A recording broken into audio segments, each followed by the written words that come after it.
welcome to the Punksylvania podcast. I am Bree. This is Terry and Laura. We are on our 9th episode, which is absolutely crazy to me already. Laura, I see you have an awesome shirt. What you got on, girlfriend? I do. So our skate tanks came in the mail today, finally. Huge shout out to our pal Paul at Zombie Teeth for designing this really cool graphic. I'll stand up, and I know it's backwards, so that probably doesn't help you at all. But you can check it out all over our social media and our website and all that stuff too. And you can snag one now, and they ship out ASAP. I do want to say thank you to everybody for your patience on these. We're going to be getting all of the merch that's been ordered out this week. Everything from Stupid Rad, these, your stickers, your patches, everything will be coming to you by the end of next week, I pinky swear. Thanks for your patience, guys. We appreciate you. Yeah, it's been a busy weekend for us. We've been sitting around and planning things for Camp Punksylvania, which is coming up. We switched our date, so July 29th to August 1st. We are currently accepting band submissions. So if you are in a band, you know a band, you want to come play, send them our way. Our email is thepunksylvaniagirls@gmail.com. We are keeping submissions open till Halloween, and then we're going to open them up and pick our bands from there. Can't wait to listen to you all. So guys, what's going on? Go ahead, Bray. We're always talking over each other. We are one. So go ahead, what were you going to ask me? I was going to ask you if we got anything cool to read coming out soon. Bad Religion has a new book, right? Yeah. We want out August 18th, I believe, but you can do the whole pre-order now. I think Terry knows all about the pre-order. I know. She actually was super awesome and bought me one too because I love her. And it made me super happy. So, that led us to our next guest, yes, Christina. She's from Mutiny PR, and she works pretty much exclusively with Bad Religion. And while we were excited to talk to Bad Religion, we thought she was a pretty cool chick, and we thought the rest of the world should share her knowledge. So we got her on the show. I wanna go to Camp Punksylvania. I'm Terry. I'm here with Laura and Bree again, and we have a very, very special guest. I'm very excited about this. She is a publicist for Mutiny PR, and predominantly right now is working for one of my favorite bands, Bad Religion. Christina, thank you so much for joining us. Thank you. Hey, Christina. Welcome. Hi. It's an honor to be here. When I heard you guys talk about punk and production, I was like, I'm in. Yeah, we're kind of new at the production gig, so a little bit backstory for you is we kind of came together for our love of punk. We actually all went to Camp Anarchy. Laura and I went for the first 2 years. I think Bria went last year, and we just fell in love with it. And then when it kind of got canceled, we kind of joined forces and said, how can we get our family together? Because we all grew friendships. We all got really close. So Camp Punksylvania kind of came from that love of music and family and camaraderie. And then COVID came and partied, and we had to cancel. But, we are still chugging along for next year. We're trying to plan something that right now is kind of, up in the air at this point. We still don't know. And, you carry many hats. You work for Bad Religion. You also work for Punk Rock Bowling. And I'm sure we're going to be asking you quite a few questions about how that's going to look like for next May. Right. So I guess I kind of want to start. How did you get into the scene? I got into punk. A friend gave me a tape. This was 1985, maybe 84. And she had a boyfriend. I was living in a small town in Illinois, and she had a boyfriend who went to boarding school in Massachusetts, and there was a college radio station. And so he would tape the punk show and mail her tapes, and then she would give me the tapes. And from there, it was really organic. It was just, I went to shows, and I went to college, and I was a college radio DJ at my college, and I met, I met a guy on the phone who like worked for a record label and was like trying to get me to play his records. And I was like, what are you bugging me about? I'm playing like, you know, Rancid, get out of here. And then I went to see Rancid to see him. And at that point, you know, I was like, oh, Rancid, there's, you know, this was like right as Out Come the Wolves came out. So they were huge. And I was like, I'm going to go to the little club. I'm not going to go to the big club. But I went to the big club and I saw Rancid and I walked my ass backstage on my own. And I met the band, and Robbie said, if you can get backstage on your own and the band doesn't hate you, why don't you come to LA and work for Epitaph? Oh, wow. And Wow. I was like, what do you mean? I can have a job working at a record label? What? And I didn't know anything about the music industry, and I moved to LA and Kind of took the leap. yeah. I was like, get me out of here. I'm going to LA. Packed up a van, like the whole thing, you know, broke down halfway. I had to leave all my shit. So when you went to LA and worked for Epitaph, what kind of jobs did you start off with? I started as a part-time intern, and the only reason that they paid me was because I had moved all the way across the country to do it. And so I lived in a shithole apartment in Pasadena, and I would take the bus from Pasadena to downtown LA to Epitaph. And I would sit at a desk in this, you know, in this office with all these, like, what I thought were like adults, you know, who were working. And I would call, my first jobs were to call college radio stations and call commercial alternative radio stations and ask them to play our songs. Like how I had met Robbie. He was calling me to tell me to play his songs. Now it was my job to call them and say, he's like, just do what I did with you. And I was like, okay, cool, you know? Right. So I would work at Epitaph you know, from like 9 to 3 or something. And then I would get on the bus and I would go back to Pasadena, and I would work at a record store from like 6 to midnight because I didn't make it, you know, I was like living on ramen and like chicken sandwiches from the AM PM, you know, on the bus and, you know, being young and smoking cigs and carrying on. And Mine was 99 it was cents. awesome. It was so good. It's the best time. Like Right. counting change, like how much change do I have to Yeah. pay, you know? Car seats. Yeah. And I did that for about a year. And then I got hired full time, and they're like, okay, we trust you, come on in. And I used to like sit, if you may indulge me, my favorite story about like first working at Epitaph is like the Descendants were like my favorite band. Like I fucking loved this band, right? And I started working at Epitaph, and I was sitting in my little office, and Brett's office was like right there. And so I hear this music coming out of Brett's office, and I was like, what the fuck is that? Sounds like the Descendants. What the fuck is that? And it was the why am I blanking on it? Was the song was I'm the One off that the record that, you know, the record that the Descendants came back on, that I'm completely blanking on the name because I'm old and did a lot of drugs. So I used to take my little papers that I'd be working on, and I would sit directly in front of Gorowitz's door and like put my ear on the door, you know, this little fucking intern sitting in front of his door, just like for any like morsel of this fucking Descendants record. And that's like when it was like, it hit me. I was like, oh fuck, I work at Epitaph. This is cool. So I did that for a while. I worked at Epitaph for 8 years, maybe, something like that. So I can only imagine the names that went through that door. I was like, oh my God.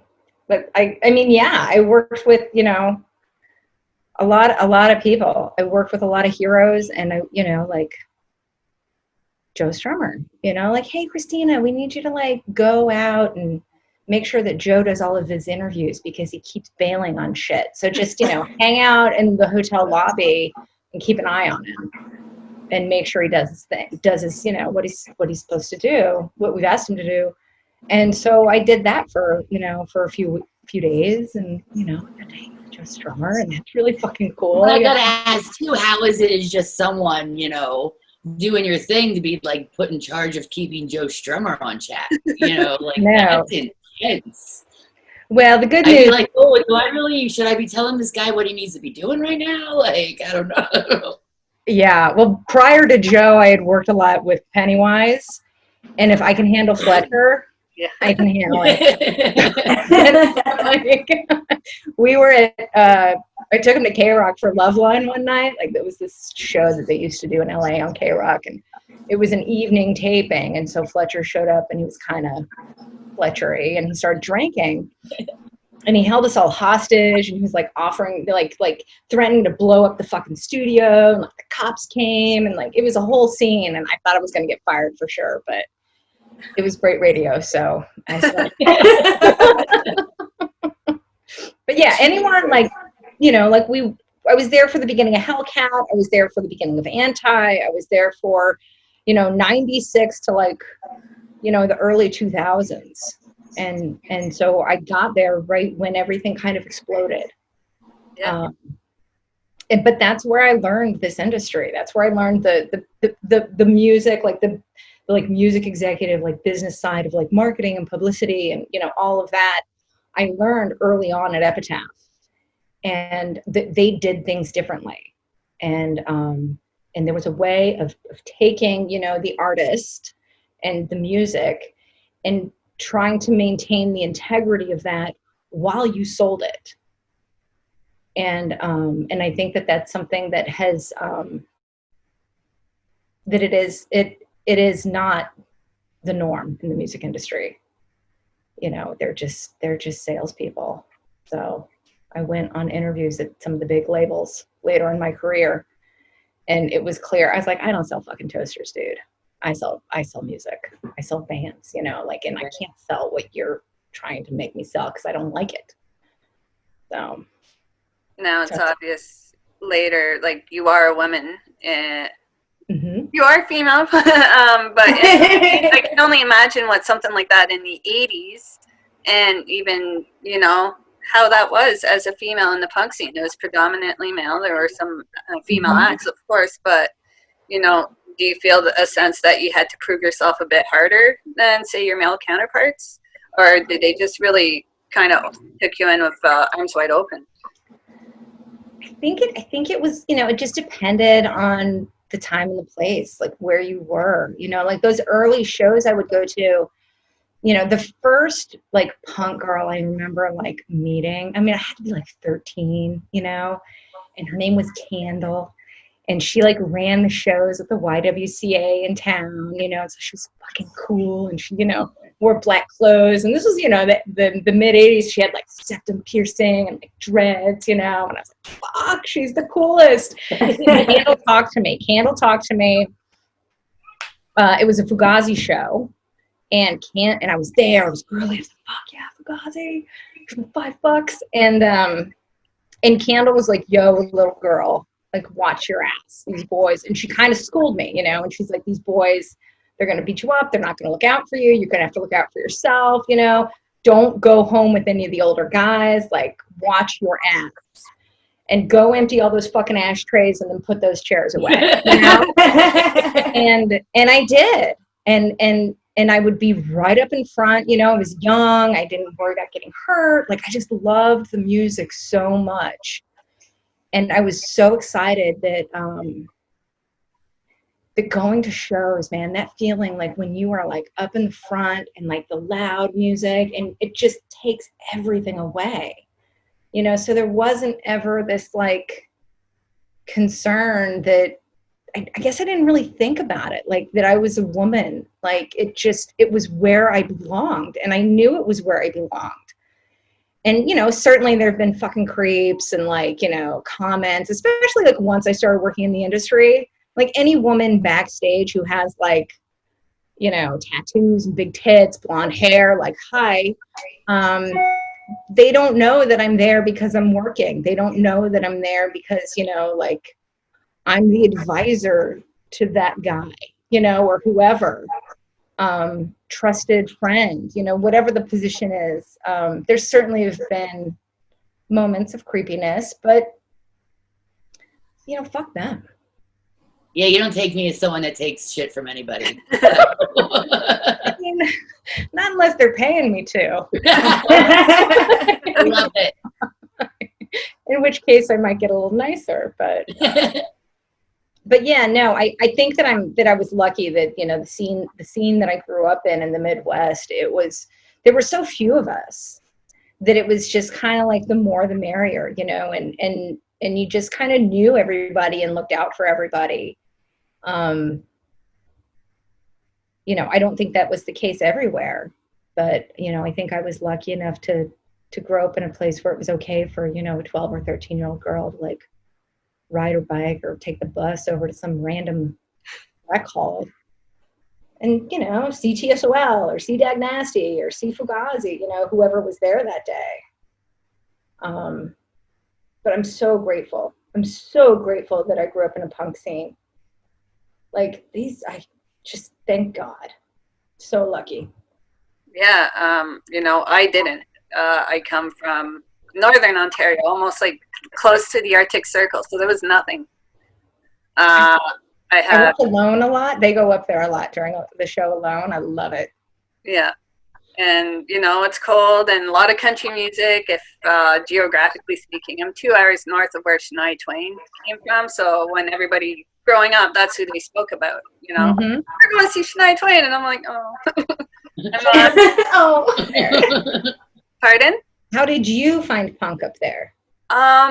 It just kind of happened, you know, organically.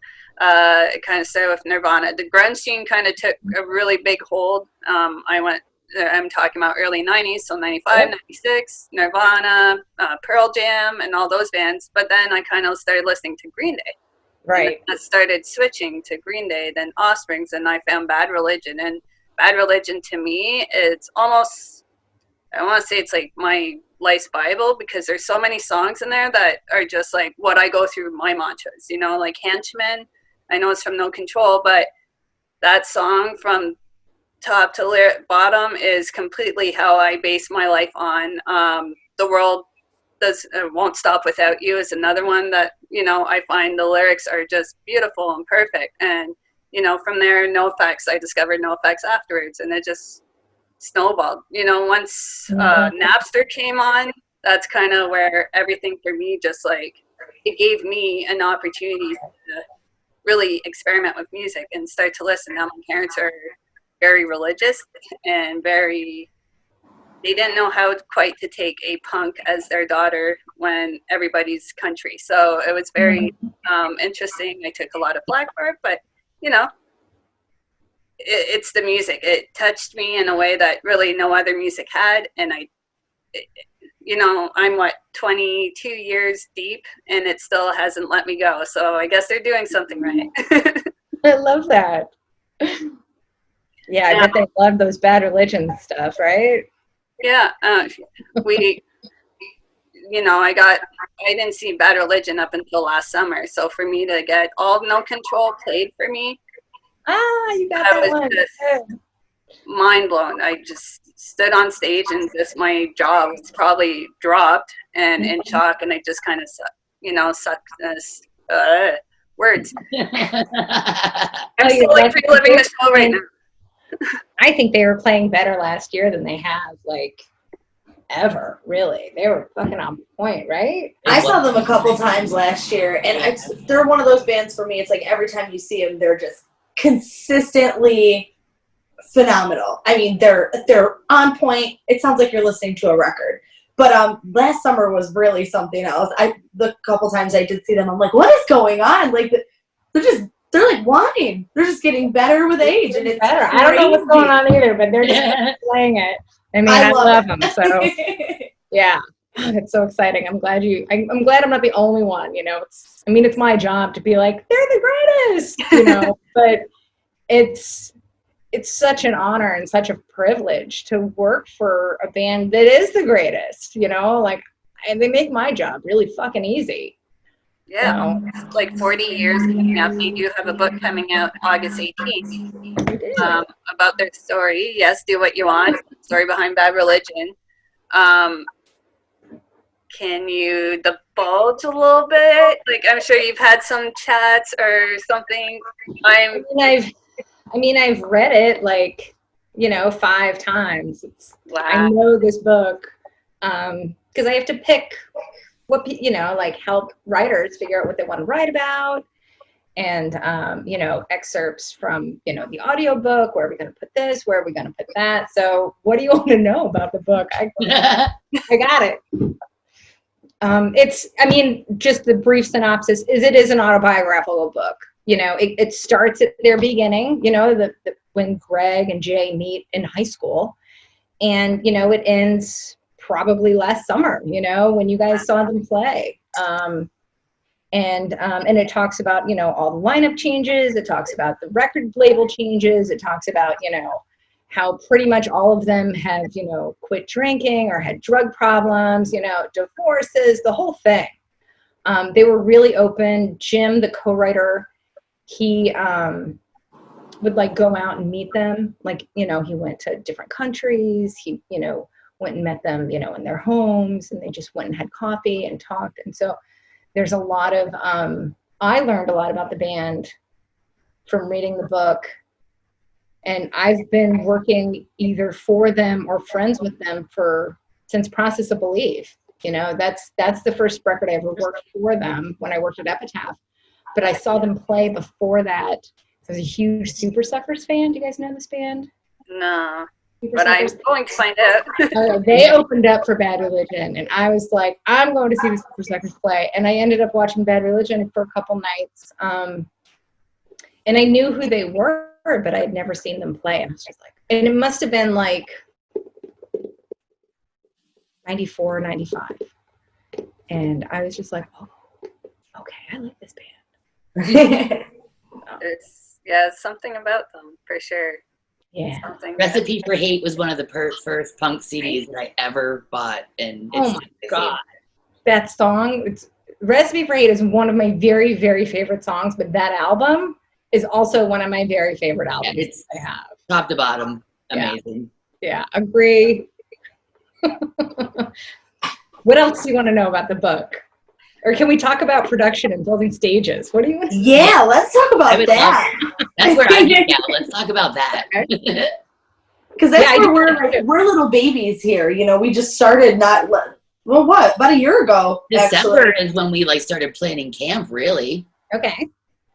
And so who's the production manager? Who's the on-site ops manager? Well, actually, this is a small fraction of a much larger team. Okay. I think we're kind of like the faces and the mouthpieces, but we have a smaller production company out of Pittsburgh that was working with the bands and running the stage schedules and all of that. We have a member he was actually one of the band members that he's running all the media. So we've really just brought in everyone where we were lacking to kind of fill in where, we needed the help. And everyone was volunteer based. They were there because they wanted it. And I'm a project manager. That's what I am in my personal life. So it was easy to work with these people because they wanted to be there. They had the passion. I didn't have to ride anybody. These women beside me here are machines. I could not have asked for two better sisters by my side, Aww. So we really had just an amazing team. Yes, we're kind of the faces, but we wouldn't have gotten anywhere with just the three of us for sure. Well, that means that you are smart and you know what you're doing, because running any kind of production, it's anyone who says they don't need help or can do it all on their own is totally full of shit. I love criticism too. Please tell me what I'm doing wrong. Please tell me what I'm doing wrong. Yeah, I love it. I go to the city and I used to work for a production company up there as a stagehand. And so I would go and I would work 2 or 3 gigs a day, the in, the show, the out, hauling decks, building stages, just really doing the work. And there's something about doing that for a few days and then coming home and doing this for a few days that keeps me balanced, because if I just do this, I know me, and I'm going to start feeling like somehow I know something and I don't, and when I'm building stages and I'm sweaty and I'm suffering and I'm the oldest woman out there with a bunch of guys who I love, I love my crews out there, but I'm definitely the old lady. And there's something very humbling about it, and I miss it so much. I miss, like, you know, watching, like, putting the stage together and seeing it and knowing it's flush and knowing it's safe, and, you know, and then also knowing that I could step to the side and be the stage manager if they need someone, you know, or I've done audio stuff, I've run cables, you know, like, I'm terrible, like, sound person. No, but I know how to set it up, you know, and I can pin the stage and I can set up the mics and I can do this, and I know how to run lights and, you know, what an Edison cable is and, you know, what that is. And there's something about knowing, like, what it takes to put on a show that somehow allows me, you know, when I'm working with the band when they're touring, to understand, like, okay, what time of the day is it? Where are they? What's the crew up to? What do they have to do today? You know, where's Rick? Where's the tour manager? Like, there's just that understanding that somehow it flows a little bit better, being the person calling in saying, I have interviews for you to do. You know, it works better somehow. Yeah, you understand the schedule, how long a stage would take to build, you know, the safety requirements needed to build that stage, and the type of personnel that you would need to even work beside you. You don't want to just work with anybody with 0 to no experience. You know, you can teach somebody how to run cables and stuff like that. My prior role to all this was being a television producer, but I also did theater prior to that, and I also took broadcast journalism because I wanted to learn how to be in front of a camera. Realized that may not be what I wanted to do at the time, so I took all the back end stuff and learned how to, you know, edit, do video production, like that too. So I understand having that. The dog. We have those all the time. Stick with the dog. Come on. You want to See the dog? Yes. Are you Julie, kidding? come here. Yeah, Oh you my just God. a couple other dogs to join in the chorus soon. Come on. One of the things that, like, this pandemic has taken away from me the He most knows he's not supposed to come in. is the ability to molest other people's dogs. Like, just randomly, like, rolling up on some stranger's dog on the street and laying down and just, like. Yeah, I probably won't say hi to you, but I will most certainly say hello to your dog. To your dog, yeah. Judy, come here. Come here. You want to say hi? Come on. Now, you just brought on the pandemic. So how has that been kind of going? Like, when we spoke before, everybody sees this, you know, you're busy now, but that wasn't always the case, especially kind of when, Bad Religion announced their cancellation, I want to say around March, if I'm not mistaken. So Yeah, we canceled early. Yeah, you were really one of the first bands to do so for the whole year too. It wasn't just for, you know, we'll see you in August or something like that. It was, sorry, 2020, we are done. It was a total fucking bummer because they really strange, like, full circle world, me working for Bad Religion again. Like, I worked with them when I was at Epitaph, and then I left Epitaph, and they were the last project I worked there, that Process of Belief record. And I remained friends with them. And we did the 2004 Warp Tour together because I was tour managing the Bouncing Souls at the time. And so we remained friends. And in 2004, I had a really bad drug problem. And so in 2005, early 2005, I got clean and sober. And I heard through the grapevine that one of the other guys in the band also got clean and sober. And so I was like, fuck, like, we hit the skids at the same time. And I always yell at him because he has like 3 weeks more sobriety than me, you know, and so I'm like, fuck, Jay, I'm never going to catch up to you. So, you know, we were all kind of like, I didn't work for them anymore by any means, you know, but we remained friends, and I would go and see them, you know, and then slowly, you know, when I started working in the industry again, like, I went to Atlantic City to see them last summer at the Warp Tour that they had down there, and just out of, like, we were talking about the new record and what's happening, and, you know, and out of nowhere they were just like, why don't you work for us? Like, what do we do to get you to work for us? And I was like, well, you hire me and then I will work for you. So, and it's been, you know, a little over a year now, but that fucking Alkaline Trio Bad Religion tour was my baby. It was my fucking dream tour. You know, I love those trio guys. Skiba's a very dear friend. And I was like, oh my God, I get to have like, see, right there. I get to have the trio and Bad Religion and War on Women. Like, come on. Like, that was a serious fucking That was a beautiful right? lineup. Mhm. I Fucking had thank you. tickets. Yeah, so did I. I was going to Buffalo. Thank you. Fucking Riverworks. God damn. I know, yeah. And so when, you know, obviously the COVID stuff started coming up, like there was a big conversation, and it was the last thing any of us wanted to do. And it was, I mean, I was just like heartbroken, just crushed. But it was, you know, the conversation was, okay, initially it was postponed. You know, we were like, okay, you know what? Let's just wait. We'll come back in the fall. Very quickly, it became clear that that was not going to be an option, and that we were not going to be the band that just kicked the can down the road. We were not going to be the band that said, oh, well, maybe in a few months, you know, we're going to postpone. Oh, maybe in a few months, we're going to postpone. And being the person that has to write all those fucking press releases, I was also like, no, we're just going to cancel. And you know what? The worst case scenario is we have to rebook a tour really fast. Best case scenario is all of our fans get their money back because nobody's fucking working right now. And we come back when it's safe, you know, and when it makes sense. And what that allowed is that we were able to say, okay, we're not doing anything this year. And so we weren't sitting around waiting for something. Like, we knew we weren't doing anything this year. And so I got to focus on the book, and they got to focus on, you know, whatever at-home projects they have.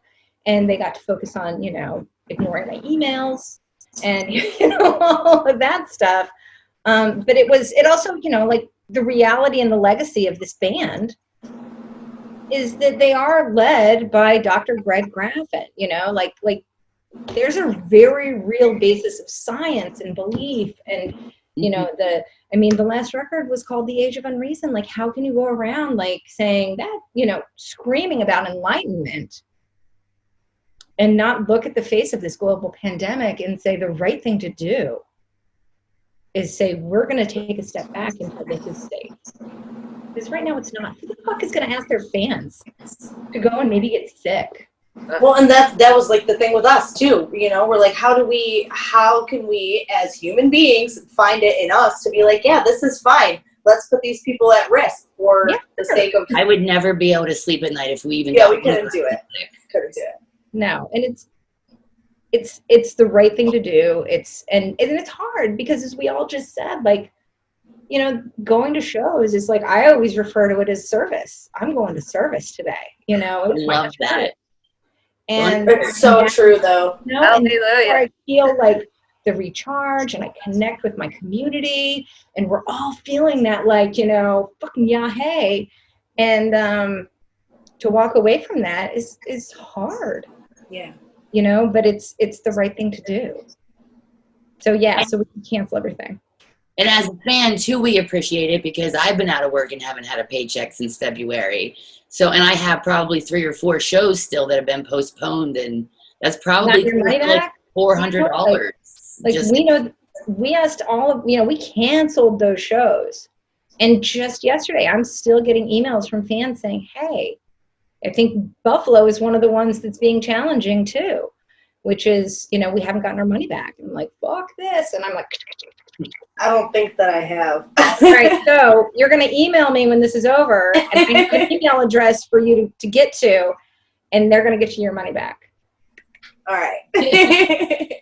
Getting for me too, it's like one of those things. It's like, I look at it from both sides, you know, like as a fan's point of view, and then you're like, oh, fuck, man. Like, this is how these venues and these bands, how they keep on keeping on, you know, like without this money as a down payment for, you know, your next show or whatever you could require, like, it's a domino effect. And it's why we're seeing so many venues, big and small, just shutting down every single day around us. Actually, I like made a post today because it's been hitting me in the feels this week, you know, like, I think it's more important now than ever. We get on board with the Save Our Stages, and we push these things because people like the four of us and like our whole community, we rely on this. Like you said, it's church, it's a service for us. We're community, and that's it's, Nito, I'm supposed to go to New York tomorrow and like save our stages, because it's a very real issue right now that we discuss regularly. Is A, we don't know when we're going to be able to come back, and B, how are we going to be able to come What back? does that even look like? Right? Are we going to have to like, we've talked about like, okay, well, what if we have to get a semi and our own stage and our own PA and fucking take this show on the road like a traveling circus? Okay, we can do that. Teeny knows how to build stages, like We have a location for you. Come. we have a location, and the other side of it is, what is our relationship with Live Nation? And what is that going to look like? And how is that going to be? And what are they going to be putting on the table? But that only matters to bands like their size, who are big enough to negotiate, because they know that they have a, proven track record. Smaller bands, I don't know what the fuck they're going to do if all these venues shut down. I mean, it's really going to have to go back to like how it was in the 80s when I was going to shows, which is, hey, you're going to rent the hall and you're going to bring the stage and you're going to, like. We talk about that a lot. And get the, that's been a huge topic of discussion on the last few episodes for us, is like, they're, without a doubt, without any other way right now, I just don't see it happening. We're going to have that resurgence of these smaller DIY, wherever you can fit it, however we can do it, let's do it. Yeah, sure. And there's a really beautiful part of that too, but it's also terrifying because you've got all of these bands and these fans just waiting to come back, waiting to go, but with nowhere to go. And like, how does that look insurance-wise too? You know what I mean? Like, we've been talking about insurance. Yeah, and I think that it's gonna. I mean, who knows? Nobody fucking knows. But I think that there will need to be a return to DIY. Hey, we want to see some bands. Hey, we want to play. Okay, we got a spot. You got a band. Let's do it. But without all of the, insurance and licenses and like permits and just it's gonna have to really go back to like literally DIY. Yeah, in the basement. Like, come to my basement. Yeah, my roots are rec centers and basements, and that was like the best time of my life. I would love to get back to that. Well, good luck. You're gonna have I guess not good luck. Congratulations, you're gonna get that wish. But it's kind of hopeful and warming to know that punk scene knows how to do that. We pride ourselves on it, and that's punk rock bowling even. We're broke. We have to. Like we have to make it work. Like Vanessa and I. She's gonna kill me for saying this out loud. But every year the Stearns call and they're like, "Hey, we're doing punk rock bowling. You guys with us again?" And we're like, "Oh, it's so much work. It's so much work." And it's, like a 6 to 8 month long campaign. But because it's for punk rock bowling, like, we're going to do it cheap because it's for the community. It's for the greater good. It's where all the punks can come together and, kind of celebrate. And, and you guys know the same thing. It's like everybody kind of pitches in and it's like family reunion almost. Right. Like, who's going to bring the baked beans? So, and we just make it work. And everybody that works at punk rock bowling is in the scene. Stearns know all of them. And the production team at punk rock bowling is mostly women too. We've heard that rumor, actually. That's awesome. True. You go in that production office, you better watch your nuts because those girls will take them. Love it. I'm scared to walk in there. I'm like, Kathy Mason's mean. So do you find, you brought on punk rock bowling and working with a female production team, how do you find the sense of community even like almost like be deeper because it's when we kind of get where we're coming from when it comes to working with other women, especially like some women for whatever reason seem not to get to, work very well together. I've kind of run into that in my days and careers, just Mm-hmm. different personalities. We'll just chalk it to that. But the way you make it seem that community spirit, you know, like they're all there for that one purpose, and it's to make that show run. And you're kind of one of the heads of that. So, you know, that's pretty awesome just to begin with. Now, we all bought our tickets for Punk Rock Bowling, so we're all very excited to go. I haven't bought my plane tickets yet just because the border unfortunately isn't open. But, Yeah. you know, that's coming up in less than a year from now. And that's, I can only imagine how scary right now that must be. You guys are planning something that's unprecedented during a time that's unprecedented. I mean, I think it's, you know, like we're all just kind of, there's a couple of questions in there or things in there I want to address. One, yes, I think that having a production staff, I mean, I'm not a man, so I don't know what it's like to have a production staff that's all men and the camaraderie that they share, what that is. But what I know when I'm working with a group of women and is that when I walk onto a production job, normally, I feel like from the bottom to the top, there's this unsaid, and maybe it's just me, maybe I'm just bringing it with me, but there's this unsaid kind of need for me to qualify why I'm there in the position that I'm there. And, you know, from my, you know, stagehands to my sound guy, you know, to the union guys, to, you know, the on-site operators, whoever it is, it's almost like, you know, and you can be like, that's a gas tape, and that's a snake, and that's, you know, kind of prove myself, you know, because you don't see a lot of women in positions of power on random production sites. You walk into the Punk Rock Bowling office, every department head there is a woman, and it's almost like I don't know if we would all be great friends if we met outside of Punk Rock Bowling, but I do know that there's a respect level because we've all gone through the ringer to get there. And so you had better bring your fucking A game, because I know Kathy is, and I know Kate is, and I know Jess is, you know, and so I have to bring my A game too. And we all just kind of empower each other, and there's no proving anything at that point. It's all just like, when I walk in and I say, hey, you guys, I have a problem, I need blah, blah, blah, blah, blah, they're all like, yes, what is it? We got you. Right. And vice versa. And I thank the Stearns for giving us that, those little fuckers. And then the last bit of your question, or the comment of what we were discussing was, you know, how do we know what's going to happen? You know, like I feel like Punk Rock Bowling's kind of at a yellow light right now. Yeah. If we want to get to green, we're ready to get to green. We have the bands, we have the dates, we have, you know, everything's kind of like waiting. And my hope is that, you know, Yeah. there's a vaccine.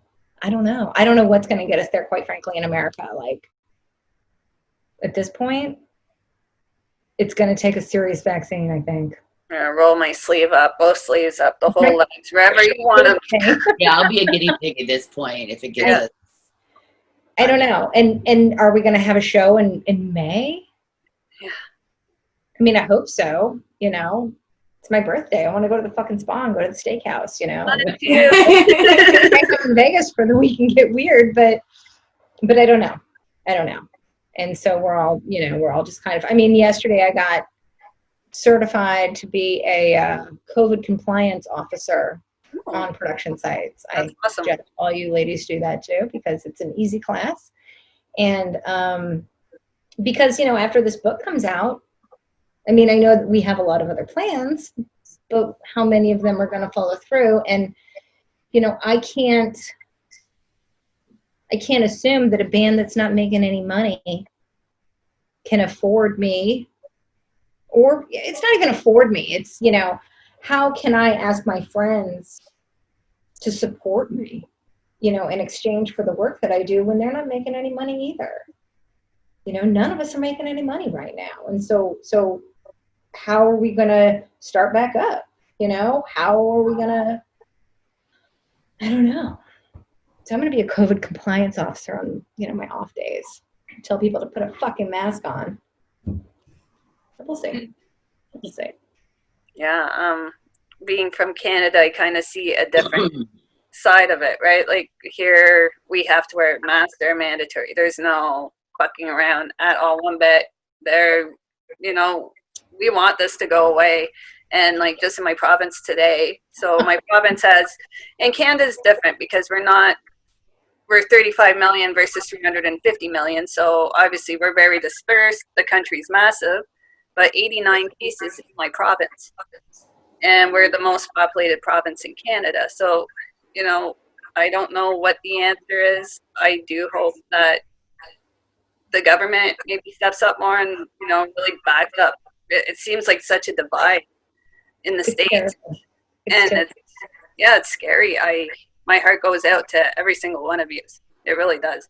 I mean, the good news is that, I live in New Jersey and we got hit early and our governor just was having none of it. And he just said, fuck everybody, go home, stay there. And we're the most densely populated state in the union. And we have it under control because everybody went the fuck home.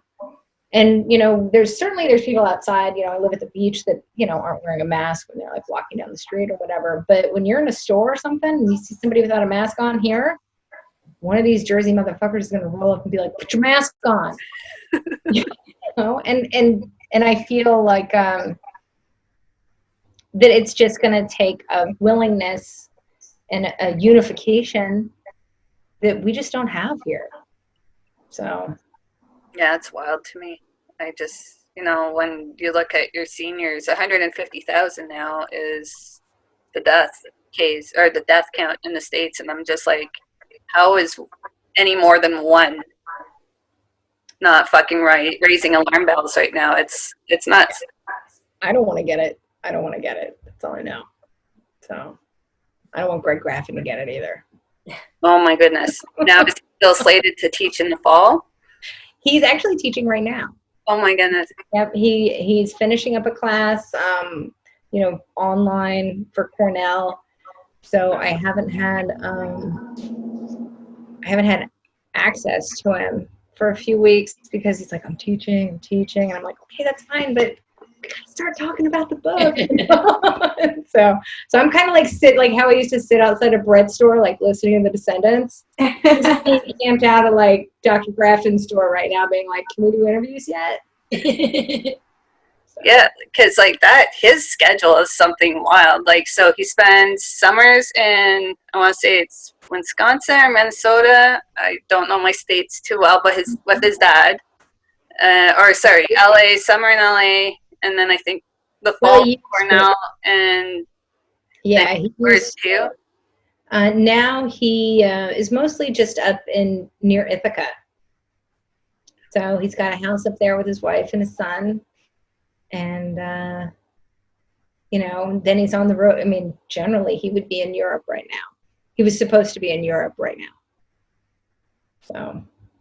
So when planning their schedule, is that kind of, you just follow a pattern? Like their typical schedule? Yeah. Yeah, their typical schedule is pre-COVID.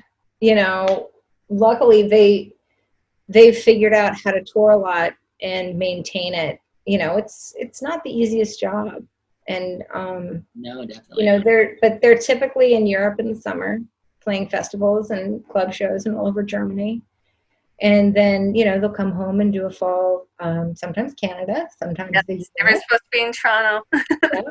I think that we were hoping to do Canada early next year, but it all depends on everything, right? Because they haven't done a full like proper Canadian run in a while. So yeah, our year was supposed to be trio tour Europe, fall tour around the election, book tour. We were going to go all over the country signing books and playing shows, and that's just and now we're hoping to, just kind of take what was going to be 2020 and just kind of put it into 2021. But that's even still like maybe, Well, that has to be scary too, because there's going to be so many bands pushing to reschedule, and the double booking and the triple booking, and the loss of space to go too just makes it even more difficult. It's challenging. The good news is one of the nice things about canceling our year so early is that we were able to get a lot of those holds. So. Smart. That's very smart. Oh, I like that. Yeah, we'll take note. I mean, that's, like what I said earlier, there's advantages to clearing your schedule and just being like, okay, this isn't happening. Right. So, hey, let's just take this and put it over there. And if we're lucky enough that that's what happens, then we're set. We're fine. We're going to be okay. But I don't know what's going to happen. So I kind of feel like that's what we did with camp too, right? We just like, how do you know? We're still working, but I feel like it's just like sitting in like a bowl somewhere, and we're just like, okay. Like, we pull it out, and we talk to it every so often, and then we put it back. We check on it, make sure everything's good there. That was one thing for us. We were like, okay, so this sucks, but like we have to try and think positive here. Like we have a whole nother 12 months to kind of get our shit together for what was supposed to be our first year. So I don't know. I'm hoping that next year is a little tighter for us. Yeah. Yeah. So what are you learning a language? What are you doing? We're doing this. Yeah. Good idea. That's what we're doing in the meantime. Yeah. Okay. Trying to stay relevant so people don't forget about us, meeting incredible people like you. Stay sane, give yourself somewhere to be at a certain time. That gives me a reason to shower and put on makeup once a week. I have like an appointment now. Like I have to be somewhere, even if it's here, at a specific time. All day I'm like, right. I got to make sure I'm showered by 4 p.m. Time to go. Yeah. It's so crazy how like the little things now are like the big things, like your Target trip is like, yeah, fucking Target, yes. Yeah. Let's swing by the clearance section and waste another 15 minutes. Oh my God. Gotta make sure I have my mask on, but I am doing it. Yeah. Target. I miss Target. I can only hit it up when I do go to the States. We used to have it here, but not anymore. Really? I haven't been to a Target since the pandemic started. So I'm super gnarly about it. Like I don't want to get sick. So I'm home. Well, I have 4 kids that eat like. Oh my God! How do you have 4 kids? You're like 12 years old. I was 40, but you were amazing for saying that, my new best friend. Even still, I feel like I'm at the grocery store like once a week, spending hundreds of dollars, and it's not unpacked and it's already gone. Yeah. It's killing me. So I go out, for things like that. But for the most part, we've been homebound, making each other crazy. I have to. I work every single day still. So it's like I'm very cautious when I go out. Like mask all day long, hand sanitizer everywhere. I'm making sure that my restaurant is all like, nobody comes inside, everybody stay the fuck away. But I'm in the public quite a bit. Knock on wood. Like I'm fingers crossed. I'm pretty. New York, New York and New Jersey, we got this. That's why I've been. Everyone can talk all the shit they want about New York State and our crazy governor, but during this, he has had his shit pretty much together. He's been handling this so nicely. Cuomo, dude. I used to sit over on my couch during the beginning of this shit and just be like, when is he coming on? When is he going to make me feel better about all Talk some sense into the world right now. Mm-hmm. But he made a statement a couple weeks ago, about sending kids back to school, and like I've been so on board with a lot of the stuff that he's been dishing out about it. He's like, our kids aren't fucking guinea pigs. He's like, why? You can't even control lice. Why are we going to send our kids to school with COVID out? Like, But It's not worth Yeah, it. I feel like he has been taking a lot of precautions, and it's a reason why I own a little sandwich shop in New Hartford, New York. So it's a reason I've been able to like stay open this whole time. You know, like we don't have a dining room right now. We're doing everything outside, but we're still there. So for me to be able to still be employed and to keep another 12 people employed is a huge thing for me right now. But it is scary. It's scary every day. You know, you don't know who's coming to our window, who's picking up what. Even if they touch a pen or something, you're like, ugh. My best friend has a restaurant in Philly, and I go and help her. I'm going this weekend to go and work for her, and she's having the same thing. She's like, I can't bring new employees in because we're all inside together, and so I have to make sure that whoever comes in that door has been taking precaution. Yeah. You know, and so she's like, you've been safe. I'm like, yeah, I've been safe. She's like, come and work. Okay. Well, that's our thing. There's a couple of us, but we've been this whole time like quarantined together. You know, like that's who I'm hanging out with is my employees, because it's like I know that we're okay together. We're not gonna get each other sick here, so it's okay, I guess. But it stinks. It stinks not being able to go out, even have a drink or something like that, or even just hang out with your friends, you know? And it makes me so mad. Like, I'll be driving down the road and people are in each other's face talking, no mask on. And I'm like, don't you want to get back to normal? Don't you just want to do something? Please put your mask on. Oh. Yeah.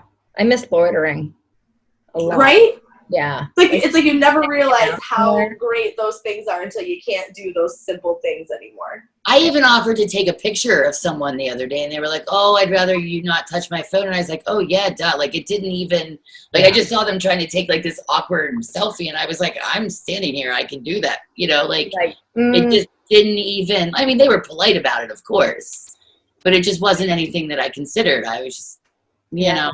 It's used to everyday life, and it's so different now.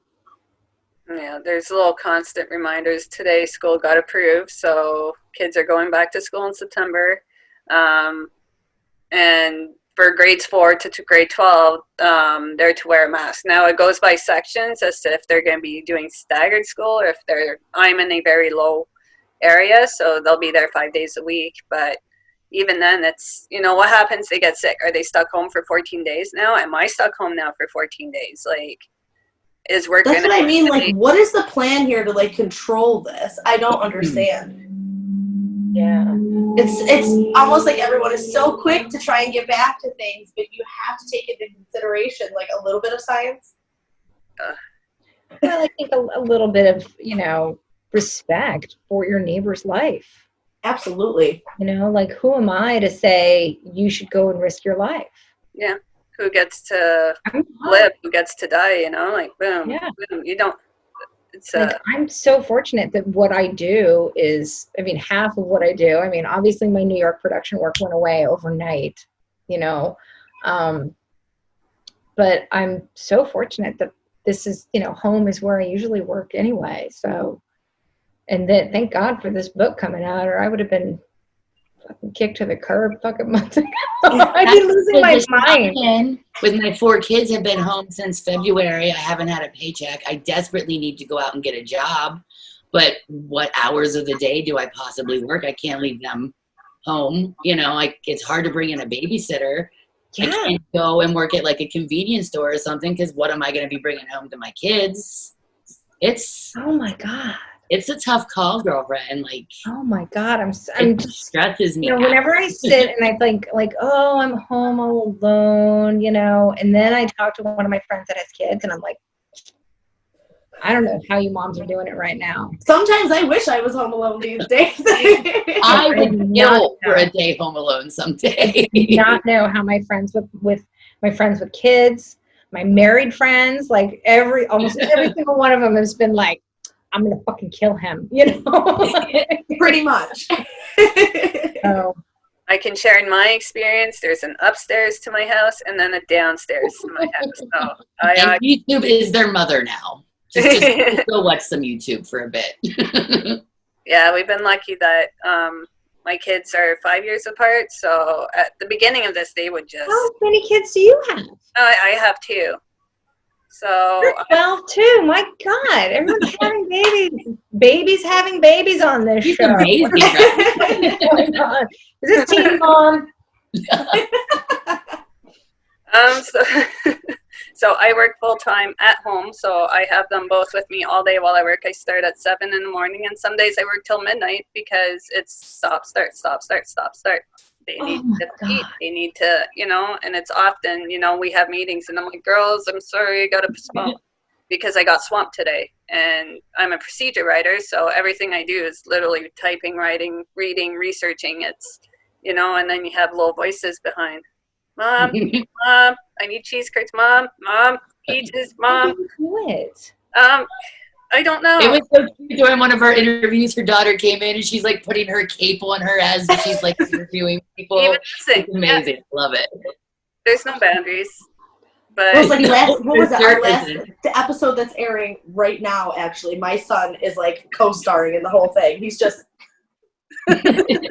Awesome. I love it. Okay. I'm like, well, what are you gonna do? You can't kick him out of their own house. Oh my God. But yeah, at the Like beginning to. of this, they would fight constantly. And I don't know what happened with COVID, but it seems that has brought in a bit of a camaraderie to them. They've definitely learned how to play a bit better together. My oldest has now discovered that if she wants my youngest to stop screaming bloody murder, all she has to do is give her a hug. Aw, that's kind of sweet. It really is. But it's to get the oldest one to go give her a hug that takes a little bit of a... Go get your sister. Mine was the opposite. They got along really, really well in the beginning, and now it's just all day long, just at each other. See, I only have one, and now he's around only adults, so now he also thinks that he's like grown, and he's not. So I'm like, what is going on here? I'm not even grown myself. Right? I need an adult. I do need an adult, and I can't do this. You guys need to definitely add like moms, to your description of the show. I didn't see that before. We are indeed all moms. You guys do all these things and take care. Kudos, ladies. Seriously. Oh, thank you. I'm over here like, I just have me to take care of. Can I Instacart my life? Like, fucking ass. What a lazy slob I am. Oh my gosh, no way. My house is only clean behind me, sister. You don't want me to take my camera any. Yeah, these are stationary for a reason. Yes. That's it. That's all you're seeing. It's so bad. My sink is so full of dishes. Instead of my children doing any, I saw them eating cereal out of coffee mugs with forks today. Yeah. Like, really? You couldn't just do some dishes, guys? I'm familiar with that life. I get it. I'm there. I'm a grown-ass woman, and I'm still there. I remember that though. Like when I was young, oh my gosh, I used to leave things around all the time for my mom, and now my son does it to me, and I'm like,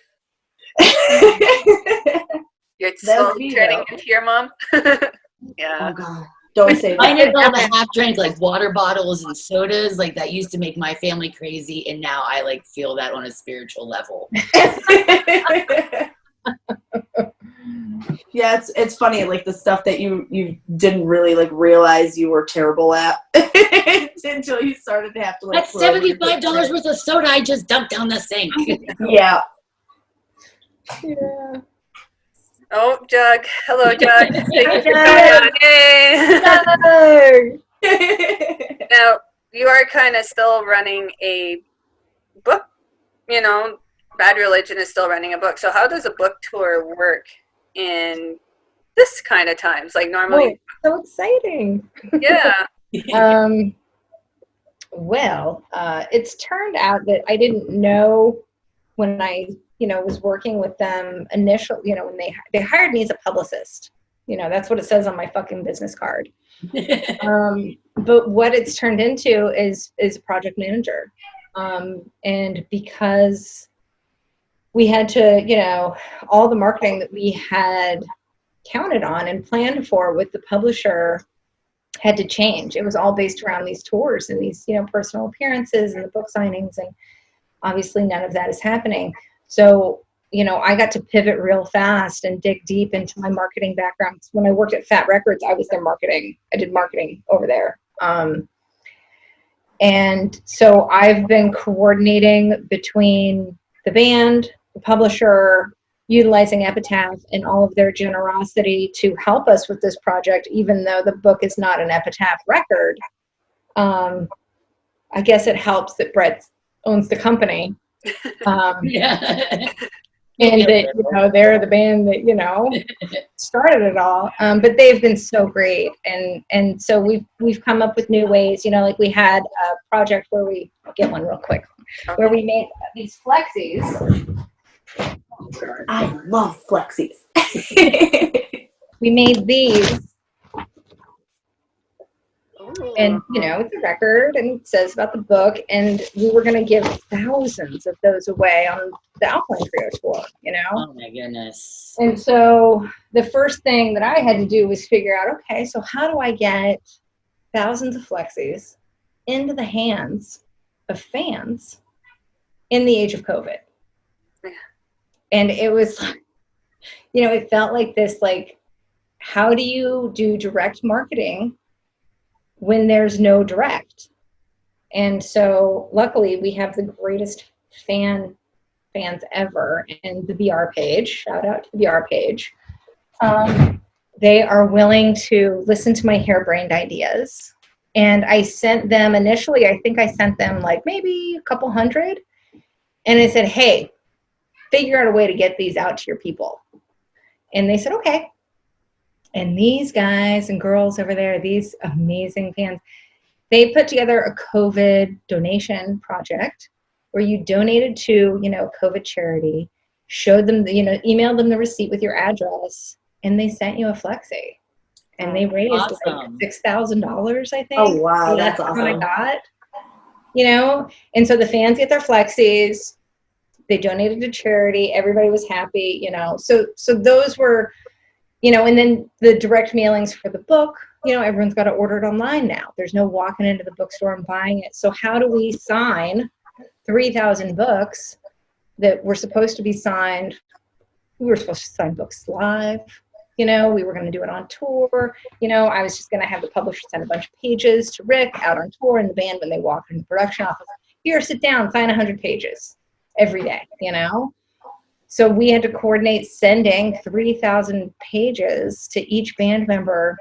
One guy gets one and passes it along. And we've done these like telephone games of mailing things to each other to get all these 3,000 books signed so that our fans can have something from the band in the age of COVID. We're doing the week of release, we're doing 3 live Zoom events where it's going to be like, you know, Brady Bunch with Bad Religion. And we're That's going to awesome. be talking about the book, probably making a lot of jokes with each other, getting snarky. So, but Jim, the guy that wrote the book with the band, is going to be there. And we're going to take, I think at most of the events, we're probably going to field fan questions and just kind of have, you know, some time with each other and with the fans. And just, I mean, obviously we can't recreate those feelings that you get when you're at a show. But I think that I know that I find comfort when I see them. Like, we've had a couple of group Zooms, and it's just nice to see everyone and hear everyone talk, you know. And so yeah, so we're just hoping for the best. Luckily, like, the fans have they're like, we want the book.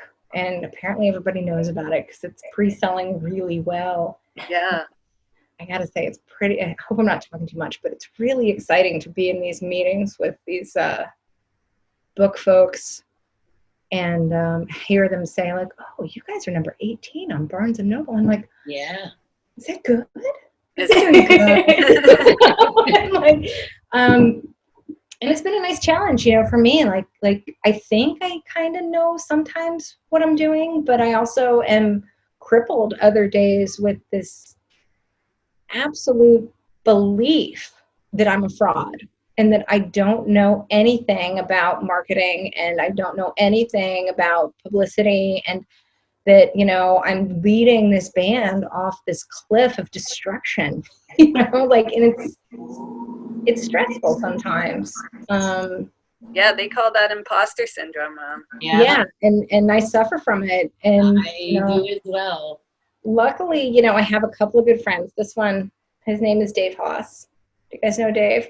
Yeah. He is one of my very besties, and so I have a pop figure of him on my desk to remind me that that I'm doing okay. You know, and that all I have to do is do what's next on my little list. Right, just checking off the list. And, you know, and if we sell some books, that's great, you know, and if we don't, at the end of the day, I've been lucky enough to, you know, have a group of friends who are in a position to give me a job and say, hey, we trust you.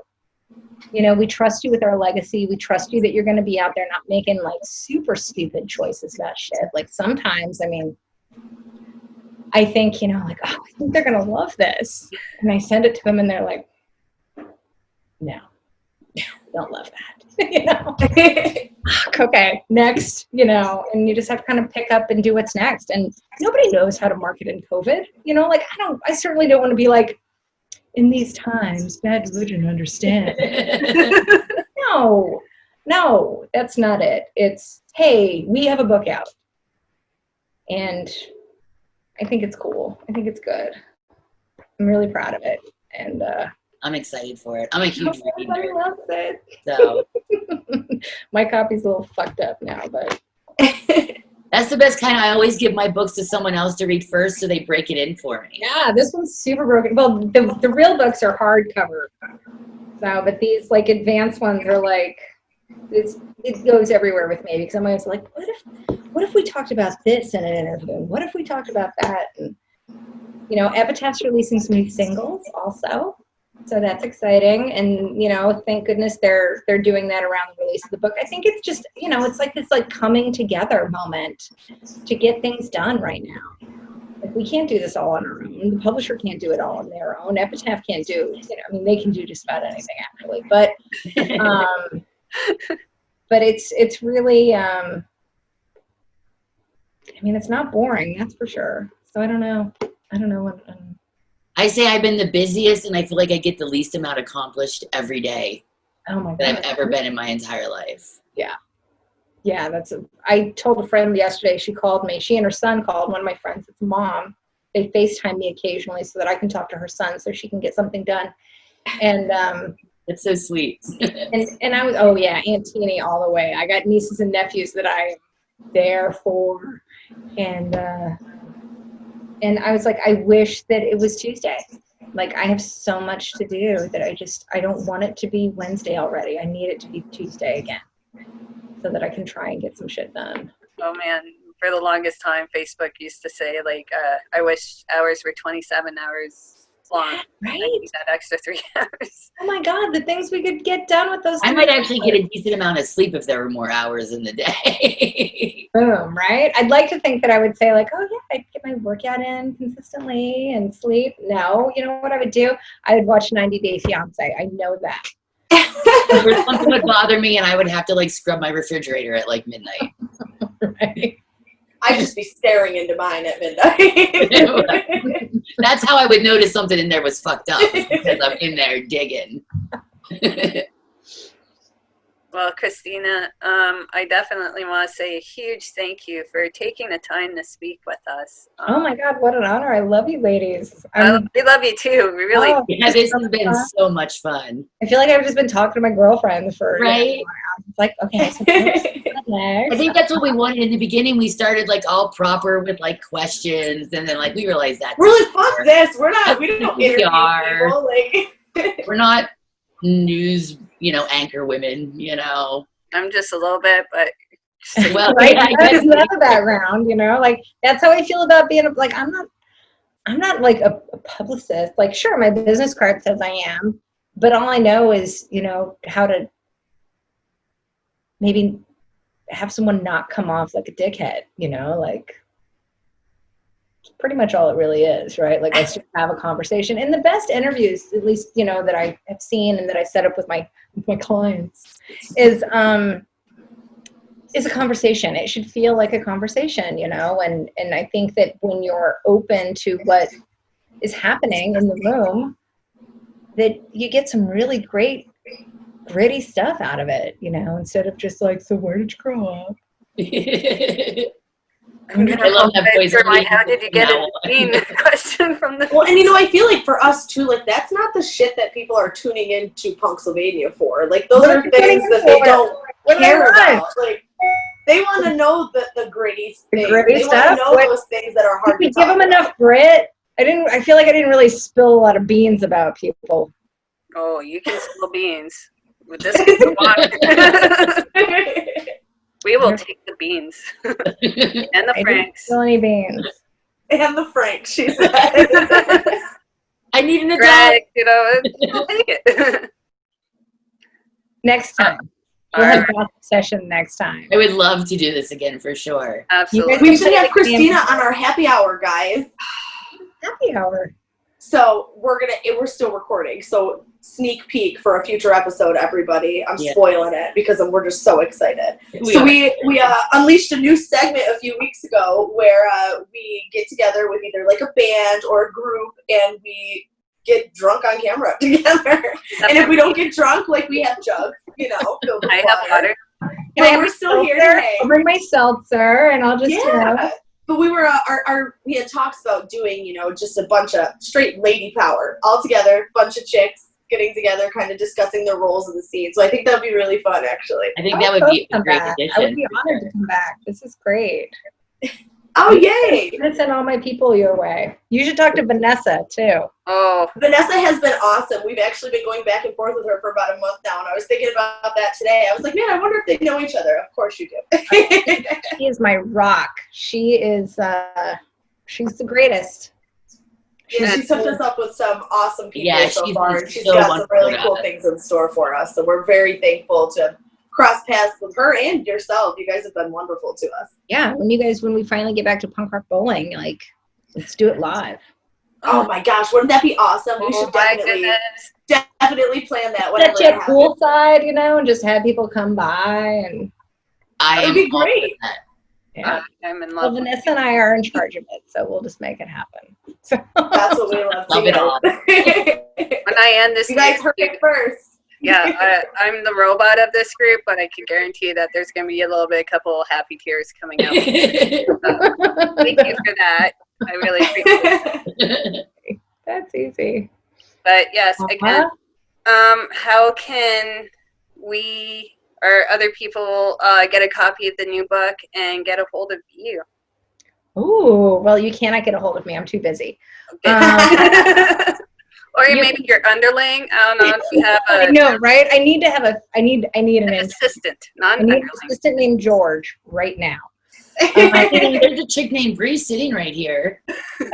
Bree, call me. No, you can reach me. I wish that our website was live, but I don't think it is. Vanessa's in charge of it. It's all her fault. Christina at mutinypr.com is my email address. I'm on it every day, all day. And you can pick up Do What You Want. It's available by pre-order currently from wherever you buy your books. But they do have some exciting signed books that I told you about at Premier Collectibles. Ooh. They got the lion's shares of them. But I will also tell you this sneak peek. The next time this band, Bad Religion, goes on the road, once it's safe again, there will be signings coordinated with the tour because we just all feel so awful that they're not able to be with their fans and sign the books and answer questions and, you know, like be with their people. So they will be doing that on the next tour, whatever that is. Well, You can tell them we miss them as well. I will. Hold on, I'll take a picture and I'll send it. And Terry in her Bad Religion shirt. Ding. Yay. It's supposed to be like really Oh my good. God, you guys. Command the F4. fan in me right now is just like. They'll be Oh, like, yeah. look at these crazy girls. I'll send it over. I'm just gonna watch Terry make that noise over and over again while we go live on this. Oh, Send it over to Jay. He's up in the mountains with his dad right now. So I actually met him the last time I saw them, and he was amazing because I'm like Isn't he the obsessed with his greatest? wife's artwork. She's the best. Natalia, yeah. Oh my gosh! So actually, when I got married, like we did all of our wedding tables, like instead of like 1, 2, 3, I did like all different artists, and she was our head table. So I was like, when I meet Jay, like I ran up to him and I was like, "Yeah, you're pretty cool, but your wife is the tits." Like, Like, I know, right? No. Yeah, he's. I'm just so lucky that he's so wise and so kind and just so generous, and that's who he is as a person. And I'm so lucky. Like I don't know why they picked me, but I'm pretty sure we know why. Yeah, I think we all know why.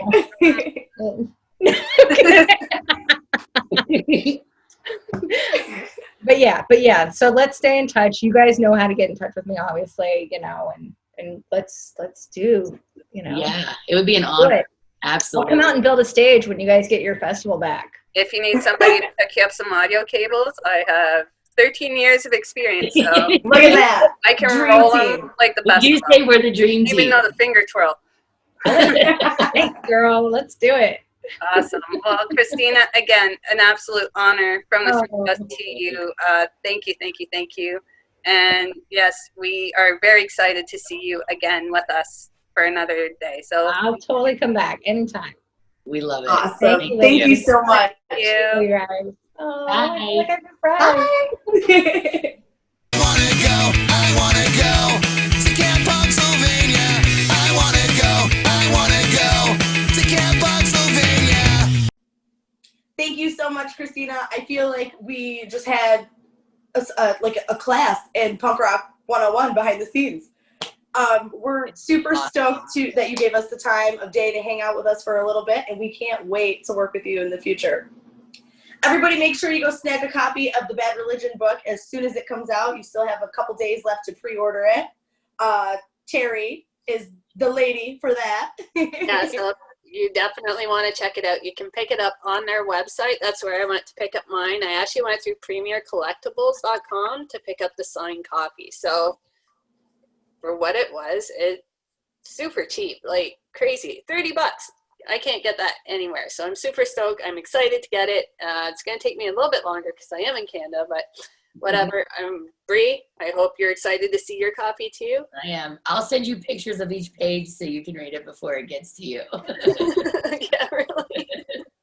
And also, it's not the only thing that is on sale right now. We still have our tank tops, our skank tanks. Laura, show her off. Yes, there. There she is. Yeah, actually, not even just this. All of our merch is available and ready to ship whenever you want now. Everything's available right at camppunksylvania.com/store.